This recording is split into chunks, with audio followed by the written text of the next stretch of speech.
Hello, welcome to another fresh interview for Fresh Off the Stalls. I'm still at the Lost Theatre for the face-to-face Festival of Solo Theatre, but this time we're in a completely different space. We're in the very heart and soul of the theatre with the artistic director, Mark Magill. So hello. Hello. Thank you for joining me. So what I wanted to talk to you today about, this is the third year you've hosted the festival. It is, yes. Why, I suppose, is the big question. Because it was something very unusual when I first got to know Colin. It was through a friend of ours who was actually translating one of Claire's plays in Spanish. And we got talking, we realised we had a lot in common in terms of festivals, the Lost Stars festivals, but Colin's work with one-to-one on solo festivals and solo theatre was something that we'd never had a go at. We'd never tried that ourselves, and there was no one else in London doing anything similar. So I decided it would be interesting to have a go down that path and see where it leads us. I mean, Lost is here, that's what I always feel the Fringe is for, to experiment and try new things. Mm-hmm. Colin was very lucky to get Arts Council funding, which he has to this day, which helps out, and the mentoring side was a very important part of it as well. It was to have 10 weeks of Colin teaching people who come through it, and directing them and helping them, working with them, made a massive difference. I think it wasn't just a case of bringing in pieces of work, putting them on stage. The work could develop over 10 weeks and then come back. As you've probably spoken about this year, we've done it in 2 stages. An early stage for new voices to try new people, and then this stage, the second stage, voices from the edge for more established work. But some of the people in the more established work have come through in the past 2 years. So 3 years ago, when you went out on a limb to set up this festival, did you ever foresee it going to year 3? No, I mean, you never know. I had no problem with it scheduling it for years, because I know nothing ever takes off in year 1 unless you have a massive amount of money and you're the size of something like the Arts Centre with money behind you. Mm-hmm. Very few things take off on the first day. So I had no problem sitting back and go, well, let's see what happens. Let's see where we go with it. Colin was able to schedule an amazing first year over 2 weeks. Sadly, the audiences weren't particularly big. But then again, it's something that has never been advertised as such. People go and see theatre. They never think of solo theatre, and they never think of the style of theatre that Colin works with. So, are you confident that it's going to go for year 4? Because I certainly hope it does. Yes, I fancy. I mean, at the moment, with the Arts Council backing it enormously, so the funding's there on that side of it. The only issue would be is to continue to find some more money, and hopefully this will come from the Arts Council, to push publicity to get audiences in. Because it seems such a shame to have a marvellous body of work, but not to have enough people come through the doors to see it. I hope you've heard that. Come to this damn festival. It's brilliant. So what have been the highlights so far in the past 3 years for you? Oof, that's very hard to say. Actually, well, seeing Claire Dowie perform, because I was never lucky enough to see Claire first time around when she was initially performing her work. To see her do H2HE last year, to see her do By Bigger, By Better, By Best at all. I can't remember the name of that one. Her second one about they call it Shop Freimarkt Dime in Germany, which I think is a lovely title. And to see her do Why Is John Only Wearing Skirts? To see the original person, that was wonderful. Yeah, I'd heard about this. I'd seen other people interpret her work, but to see her do it was amazing. I was so excited about that last year. It was a little unbelievable. So. I believe you interviewed Peter Lilly. I watched her cabaret work in the first year. I thought it was superb, and also I was lucky enough to be interviewed on a one-to-one with her, where she traced, in a sort of psychic reading way, in the way that Claire Dowie does her Dylan Tarot. Peter does a very interesting way of your life and your journey by picking various objects and allowing you to see how they affect you. That was. I don't believe in spiritualism in any way, shape, or form, but it was interesting having those two people do that together.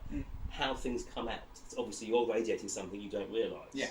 And that was quite something. That was quite amazing to do. I'm also looking forward to this year, which is Deirdre Strath doing Betty Crocker. Again, I was lucky enough to do a one-to-one with her, where she served me cake and tea and talked about world's problems. But I'm looking forward to seeing her do an entire show now. She made me a cake yesterday as well when I interviewed her. That's fantastic. Very nice. Gluten-free as well. There we go. She's moving with the times.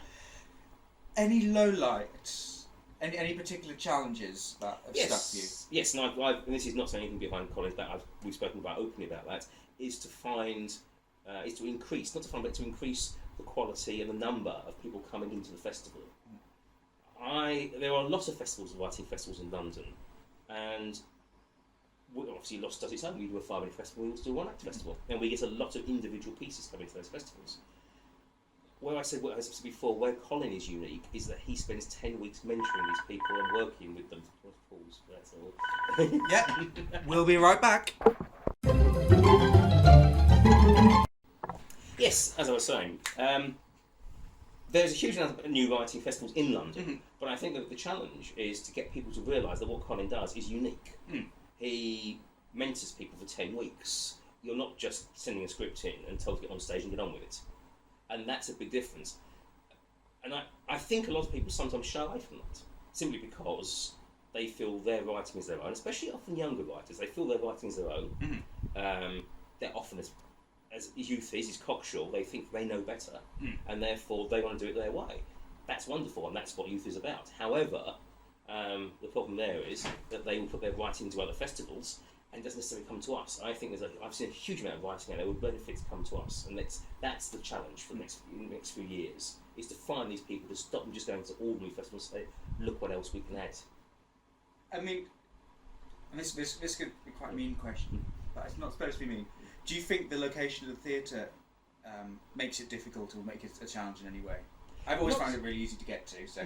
Not for participants, not for actors. It is for an audience, though, and it's only not because where we are, because we are we are 30 minutes or 30-minute walk from Trafalgar Square or 10-minute bus ride. It's not that. It's that people still don't know where we are, still don't realise that. Just as you look at the map, just to the left of the South Bank Centre, the National Theatre, there is a whole part of London that's easy to get to. People will happily access the South Bank Centre, they will access Battersea, Putney and Wandsworth. But the large part in the middle, which includes us, up to Vauxhall, is ignored. And I just think that is the attitude, because there isn't anything large here at the moment. There's no high street or something to attract people onto it, no big attractions. I always use the example that the Arcola, in its original position, wasn't in a particularly friendly place to get to, and yet it attracted sellout audiences. It's not where you are, it's what you put on or what's on the theatre, and whether you can get a publicity out of people. So I'd like to say and support you by saying I think this is one of the things that is really putting things on the map. I know that my friend and associate Paul Vale has been doing a lot with the Des Moines Act Festival as well. Yes. Hi Paul, we've mentioned you. It's all right. But yeah, I'm sorry. I'm trying to think of other things to say. This is also well rehearsed. What would you want to say to people, to audiences, to make them come here? We've already talked about having people submit work. What would you say to audience to convince them to come, coerce them even? To come and see something different. All fringe theatre is different in its own way, but here you have the chance to see genuine solo performers, and for those people who are old enough to remember Ken Campbell, of the level of Ken Campbell, with one-on-one work with an audience, where it isn't a one-man show and it isn't stand-up comedy, and that's a very important divide to make. It's not just a one-man show. This is about having a conversation with an audience, but not audience participation. So there's no need to be embarrassment. There's no need to be asked to cheer along to it. We're not talking stand-up comedy. I think that's what the audience needs to realise. They can see a lot of amazing, interesting work where they can be part of it as the other half of the conversation, but also relax and enjoy it. Do you think you'll ever end up doing a show as part of the festival? Me? No. I will do everything else. I have always said I've done everything else in my lifetime in theatre. I have never acted, and I have no wish to act, quite frankly. Anyway, thank you very much for your time, and it's so great to hear you talk so enthusiastically about the festivals, almost as more enthusiastically than I do, and I talk about this festival pretty damn enthusiastically. Well, thank you so much for your support. It's been amazing over the years. It's been fantastic. Well, yeah. But thank you. I'm so glad I wandered across this. Thanks to Kevin Wilson, who's been doing a lot of PR, who's also fantastic. Hi, Kevin.